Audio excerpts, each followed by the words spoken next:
Bendonarto. Bentor Nato. Halo, Yes. kawan-kawan, kembali lagi bersama gua Rocky. Kali ini gua akan mengisi untuk di Vincere News. Tapi di sini seperti biasa, gua selalu ditemani rekan gua yang selalu setia untuk mengisi acara di program Vincere News. Biasa nih, opa-opa Korea KW ini ya kan berasal dari Jakarta. Ya mungkin ada yang Tim. beberapa teman-teman juga yang sudah mengenal dia. Tapi kalau yang baru melihat channel Suara Juventus ini mungkin nggak tahu nih siapa. Tapi kita kenalan dulu yang pakai baju merah. Mungkin di sana siapa? Yang baju merah jangan sampai lolos ya, Bang. Hei, lewat kok. Halo, halo. Perkenalkan nama gue Bio, biasa mengisi channel Vincere News bersama Bang Rocky yang bukan Gerung. Malam ini kita mau bahas pertandingan semalam dan Oh juga iya. ada beberapa hal-hal yang menarik seputar pertandingan semalam. Oke, baik. Baik, untuk Vincere News kali ini, gue telah menyiapkan beberapa materi yang dimana kita yang ketahui bahwa Juventus telah melakoni laga Serie A pada kemarin nih, karena kita ngeteknya setelah match hari Hmm, 1 hari ya setelah. satu hari eh, setelah match. yang pertama di sini gue melihat ada eh, review pertandingan antara Juventus melawan Torino.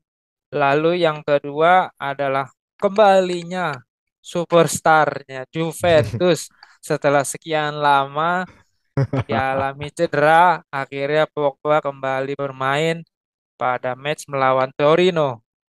Nah, yang ketiga adalah adanya pemain next gen yang dipanggil oleh Allegri menjadi starting line up yaitu Enzo Barrenechea lah lupa susah namanya gua kayak gitu. Nah, nanti kita bisa jelaskan di materi kali ini. Selanjutnya adalah isu Mercato. Seperti biasa, isu-isu Oke. atau rumor-rumor ini selalu mencuat ke tim Juventus. Di mana apa Rasmus Højlund ya. Nah, Ya, ini pemain dari Atalanta yang katanya digadang-gadang mau direkrut nih sama manajemen Juventus. Oke, itu beberapa line up dari materi kita kali ini. Kita langsung saja untuk materi yang pertama di mana Juventus akhirnya kembali meraih hasil positif setelah menang 4-2 melawan Torino dalam Derby della Mole pada kemarin di mana di situ ada 4 pemain yang berbeda mencetak gol, ya kan, Bang Bio? iya Gimana benar nih empat. perasaannya melihat eh, Juventus kembali meraih kemenangan nih? Melihat jalannya pertandingan semalam gimana nih? Lu kan nonton kan kayak gitu semalam? Nonton lah, derby aku udah nonton. Wes, gimana silakan nih? Pertandingan semalam berjalan seru sih. Seperti biasa, Allegri pendekatannya bukan sebagai tim yang eh, mengambil possession ball, lebih kayak arah menunggu gitu loh, Bang. Hmm. Terbukti dari gol pertama si Torino, gol kedua Torino ini dari sebuah possessionnya si Torino sendiri. Kita Hmm. 2 kali kebobolan, tapi tetap juga kita bisa membalikkan keadaan. Ya gitu memang Juventus lumayan efektif, terbukti dari statistiknya ball possession lebih menang dari sisi Torino, juga ada banyak tendangan corner dimenangkan oleh Torino, tapi secara gol dan efektivitas Juventus masih di atas Torino. Mungkin ini banyak pemain yang baru datang lagi Hmm. dan juga ada beberapa suntikan semangat dari supporter Juventus yang lebih ramai di bang beberapa pertandingan ini buat datang ke J Stadium. Oh gitu, baik. Jadi adanya orang ke-13 nih ya, yaitu supporter No, yang selalu menyemangati dari Juventus. Tapi kalau gue boleh jelaskan sedikit nih, untuk match hmm? kemarin itu Hmm. Juventus pertama tidak siap nih kebobolan karena gol cepat dari Torino itu mengindikasikan bahwa pemain-pemain belakang Juventus itu masih kurang siap nih. tiba-tiba langsung kebobolan. Kesel juga sih kalau tiba-tiba udah langsung Menit 2 bobol. udah kebobolan. Baru nonton itu udah gol. Tapi langsung dibalas dari Juventus itu Cuadrado ya, Cuadrado. Iya, langsung Cuadrado. Tapi di situ Kasihan. kebobolan lagi, kebobolan lagi. Di sini emang PR-nya Allegri, Mhm. kurang siapnya pemain-pemain kita menerima apa ya, semacam serangan sporadis nih dari Torino. Apalagi ini kan walaupun Torino itu dikatakan tim tier kedua atau mediocre, tapi kalau yang Mhm. namanya derby itu udah nggak ada kata lain nih. Pokoknya pantang semangat. Jadi makanya Torino itu sangat eh, kekeh lah untuk meraih kemenangan. Tapi di sini juga dilihat Danilo akhirnya menyamakan kedudukan sebelum Mhm. turun minum. Gue melihat pada babak pertama itu Juventus kurang sedikit greget ya, karena apa mungkin dia kurang siap karena kebobolan kayak gitu kan ya. Tapi menjelang babak kedua itu terjadinya ada perubahan skenario dalam pertandingan di mana Juventus lebih menguasai pertandingan dan Mhm. serangan-serangan yang dilancarkan oleh Juventus cukup efektif nih. Beberapa kali juga Vlahovic juga kena mistar ya kan. Iya betul. Terus Heeh. tendangan-tendangan dari pemain Juventus juga hampir juga mengenai dari gawangnya Torino. Kalau gue sih menurutnya kayak gitu. Lu ada tambahan lagi nggak, Yo? Eh, Terutama di sisi sektor pertahanan nih Juventus masih suka rapuh emang sih bang. Hmm. Kelihatan dari gol-golnya kayak nggak menyangka bahwa itu akan terjadi kebobolan gitu. Hmm. Banyak kelihatan dari ekspresi pemain Juventus terutama lini belakangnya ya kesannya kayak agak kaget gitu. Loh, Hmm. kok gol gitu loh. Ya mungkin ini kondisi seperti ini mungkin nanti akan Allegri coba perbaiki di next pertandingan karena mungkin di Maret ini kita punya pertandingan yang lebih krusial ketemu AS Roma kalau nggak salah. Terus Hmm. juga dua pertandingan di Europa League. Ya Ini betul. sih sangat krusial kalau misalkan lini pertahanan kita masih seperti semalam gitu loh. Kayak lawan Torino aja kita bisa kebobolan dua. Mungkin nanti lawan Eh. Freiburg yang lebih rapi permainannya, yang secara timnya lebih solid, mungkin bisa lebih dari dua kalau misalkan masih seperti semalam. Oke, baik kalau gitu. Mm. Baik untuk selanjutnya kita di sini gua menyiapkan materi di mana akhirnya nomor 10 Juventus kembali setelah makan gaji buta beberapa hampir setahun ya, ya kan nggak main ya Hmm. kan.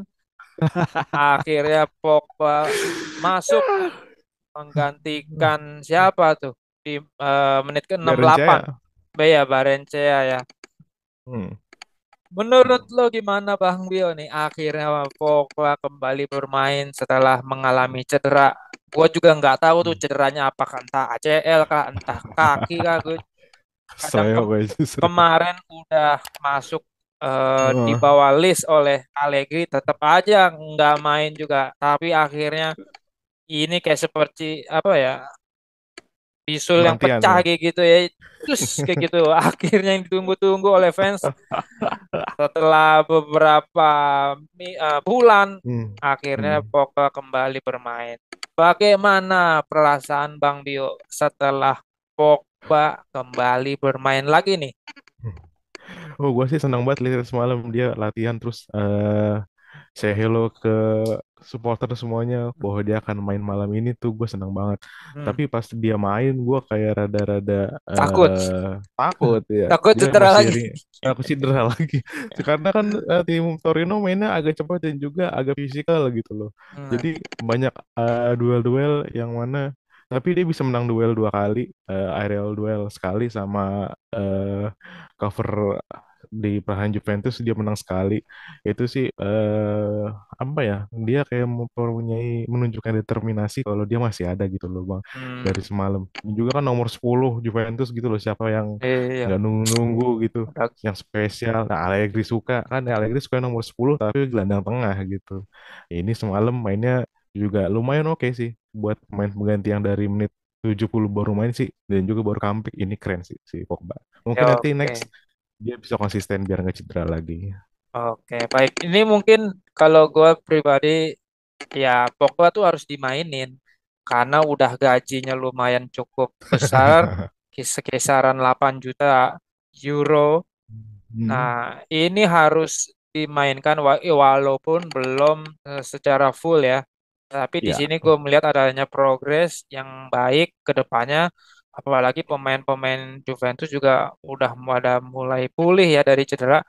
Karena mm-mm, emang mm-mm. yang seperti episode sebelumnya bilang ada Bang Paundra tuh bilang masalah Juventus itu cuma satu yaitu cedera kayak gitu kan. Jadi kalau misalnya ini konsisten sampai hingga akhir musim, gue sih yakin sih Juventus akan bisa masuk ke zona UCL ya. Ya walaupun Ya, agak berat ya. Mudah-mudahan bandingnya ini juga menang ya kan. Jadi iya sih, kembali ke balik lagi. posisi kedua kayak gitu kan. Ya mudah-mudahan Pogba juga bisa menjaga konsistennya, Hmm, tidak cedera lagi karena dia sangat dibutuhkan sih dalam lini ya betul. tengah Juventus. Apalagi kalau Locatelli atau Rabiot juga main ya kan, terus dibarengin Chiesa, dibarengin Hmm. Vlahovic, Di Maria, wah kayaknya tuh impian banget ya kan kalau Ya pemain kayak cara semalam gitu Bang ya. iya iya iya. Iya. Kayak semalam semuanya main tuh, Fagioli, Locatelli, oh maaf, Rabiot, Pogba, Chiesa, Hmm. Di Maria, Vlahovic, semuanya main. Wah, itu keren banget sih semalam.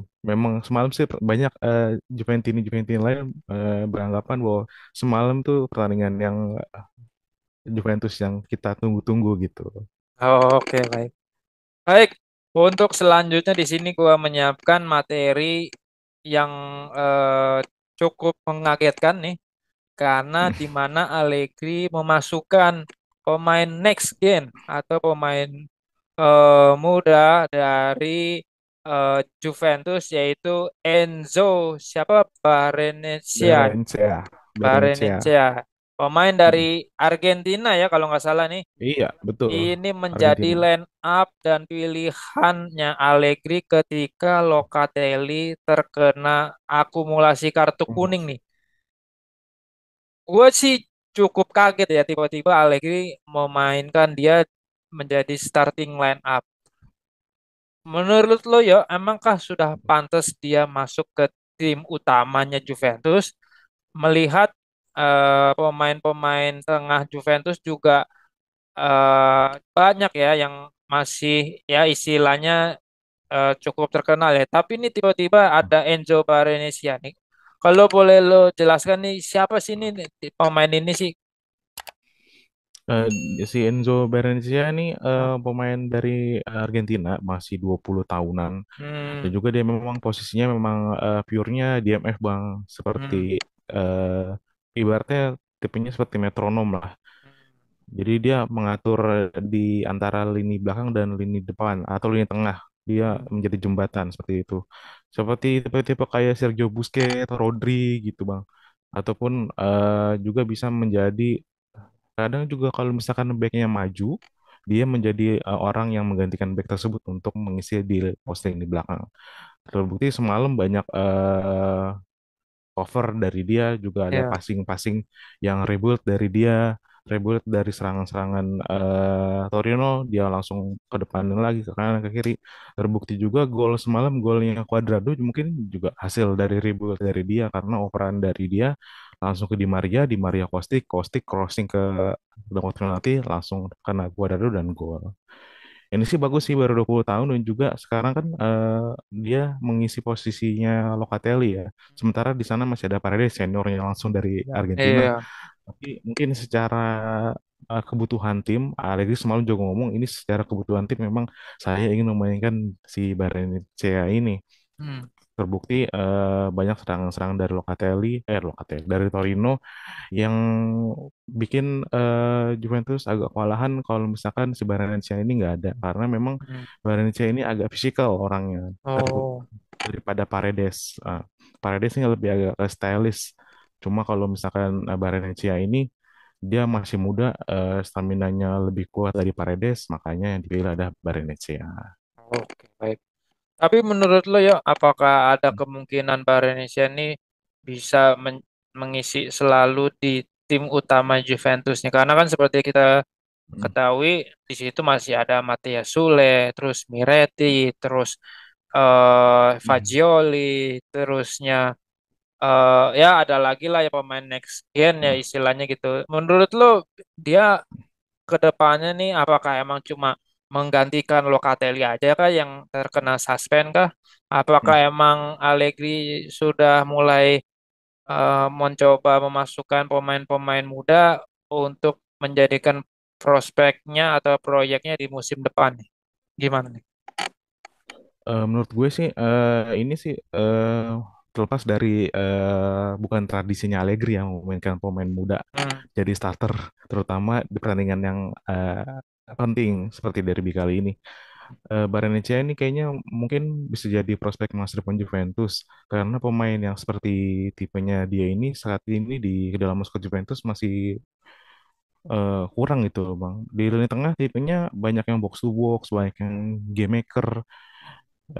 Paredes saat ini yang digadang-gadang sebagai metronom di lini tengah, mhm, pertandingan masih angin-anginan, nggak sebagus kayak waktu di PSG ataupun di timnas. Di timnas pun dia kalah sama Enzo Fernandez. hmm, Makanya, nah sekarang mungkin Allegri mau mencoba si Barrenetxea bermain di lini tersebut hmm, untuk mengisi pos yang ditinggalkan sama Locatelli. Dan Locatelli pun sebenarnya bukan posisi regista, dia seperti di Juventus sekarang dia mungkin dari kayak di Sassuolo pun ataupun dari Milan dulu dia main sebagai box to box gitu loh. Mungkin ini Barrenetxea mungkin nanti di next year atau musim depan nanti bisa bersanding sama Rovella di lini tersebut. Oh iya, ada Rovella juga ya. Terus Cambiaso Mm-mm. juga ya kembali lagi kan. Cambiaso juga sama. Terus Mm-mm. deh ibaratnya usia-usia yang muda tuh cukup banyak ya kalau jika di musim depan kembali dari loan itu ya. Mm-mm. Oke, Dan baik. Barrenetxea ini bang, kayaknya bahkan Juventus sekarang kan secara permainan ini mengedepankan gol dari setiap lini gitu. Terbukti dari lini belakang kita sudah banyak yang mencetak gol. Alexandro bisa mencetak gol, Hmm, Danilo pun bisa mencetak gol, Bremer pun bisa mencetak gol. hmm, Yang uniknya adalah Danilo dan Bremer masing-masing mencetak 3 gol. Nah, ada soalnya ini mengindikasikan bahwa lini bertahan Juventus ini harus diisi pemain yang lebih bertahan di sektor gelandang. Nah, Barrenetxea ini sepertinya cocok untuk mengisi lini tersebut gitu loh. hmm, hmm. Baik kalau gitu. Baik, untuk selanjutnya gua menyiapkan materi ringan nih. Isu, Mercato, rumor. Walaupun bursa transfer belum dibuka karena masih bulan Juni ya, Juni Ya. Juli untuk summer. Tapi beberapa pemain sudah dikaitkan dengan Juventus. Salah satunya adalah si Rasmus Hojlund. Højlund. Dia pemain dari Denmark, posisi penyerang nih. Apakah sebagus itukah Bang Bio untuk si Rasmus ini menggantikan siapa nih? Apa Vlahovic yang jadi dijual nih? Jangan dong. Mercuin ya. Ini sih kayaknya bakal menjadi soalnya gua kemarin baca selentingan dari beberapa media di Italia sana bahwa Hojlund ini diproyeksikan untuk menggantikan ataupun menjadi kompatriotnya si Vlahovic di Juventus karena Oh gitu. menilai bahwa stok Juventus yang bagus ini cuma Vlahovic Cuma, aja. Akdius milik rentan cedera. Satu lagi jangan Moise Kean, bilang. Ken bagus tahu. ya, Moise Kean kan kemarin terakhir nilainya jelek sendiri. Yang lain Eh, 7 dia ratingnya 6,5 sendiri. Gitu. Nah itu banyak di Italia sana banyak yang bilang Juventus harus mempunyai backupan striker yang bagus setara dengan Dusan Vlahovic. Nah, makanya Rasmus Hojlund ini hmm, dipilih karena memang dia sudah mencetak 6 gol nih Bang selama hmm, musim ini hmm, selama di Atalanta dan berhasil menggeser pos yang biasa diisi sama Luis Muriel hmm. sama Dufan Zapata yang musim lalu kan memang jadi ujung tombaknya Iya, iya. Atalanta. Nah, musim ini dia menjadi pemain andalan dari Atalanta gitu loh. Dan Hmm, tipe-tipe seperti ini agak menjanjikan gitu loh. Bisa Hmm. menjadi goal poacher, bisa menjadi second striker, bisa jadi pemantul gitu loh. Nah, dan juga banyak digadang-gadang sebagai mirip-mirip sama Erling Haaland-nya Manchester City cara mainnya. Oh gitu. Jangan sampai karena ini dari Denmark ikutin jejaknya Lord Banner kan ngeri juga ya kan. Kita itu pemain dari Hmm. Denmark kita beli ya nggak Hmm. ada Gak kontribusinya ada. ya kan. Ya jangan sampai lah kayak gitu kan. Mudah-mudahan ini Rasmus bisa menjadi suatu jawaban manajemen. Karena gue lihat beberapa media di sana tim-tim besar Eropa dari Inggris maupun Iya, Jerman itu sudah mulai ikut race ini untuk mendapatkan iya tanda betul. tangannya si Rasmus kayak Arsenal, terus Borussia Mm. Dortmund itu juga getol nih buat merekrut Rasmus Højlund nih dari Atalanta nih kayak gitu. Ada tambahan lagi nggak dari Rasmus ini? Yo, yo. Ini kan dia memang sudah menjadi langganan dari timnas Hmm, Denmark di U21 ujung tombaknya. Kemungkinan sih mungkin nanti di Juventus nggak langsung jadi starter gitu Bang. Mungkin mereka jadi apa ya namanya? Mungkin jadi tandemnya Dusan Vlahovic nanti di hmm, musim depan kalau misalkan jadi ya.